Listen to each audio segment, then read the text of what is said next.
We are in the graceful season of Lent with many prayer intentions and resolutions.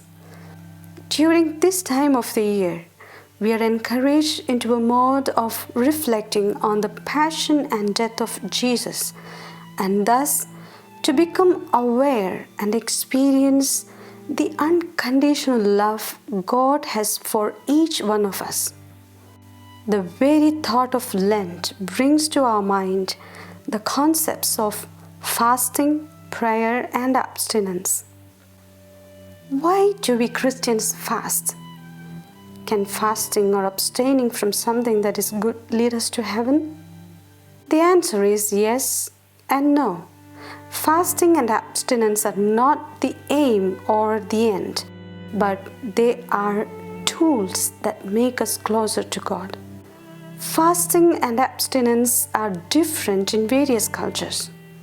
Some people give up certain food items, some give up smoking, drinking, movies, or other bodily inclinations. In my place in India, most families abstain from meat and fish for the entire time of Lent.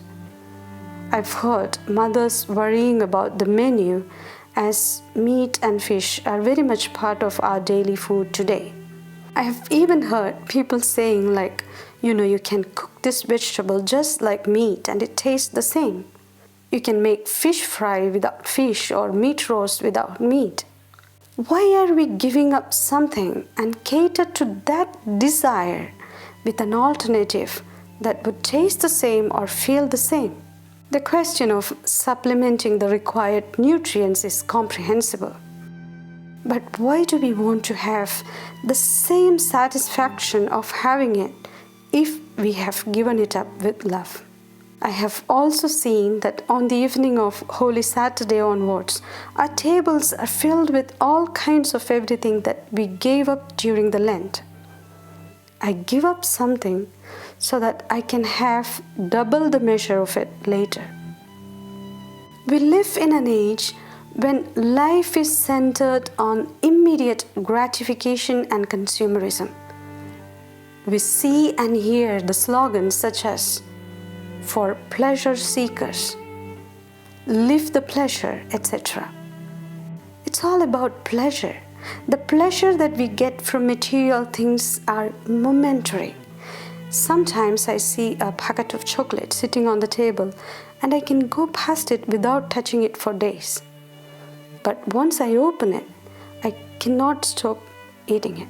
The temporary satisfaction creates a craving for more. What is the effect of fasting and abstinence on our Christian life?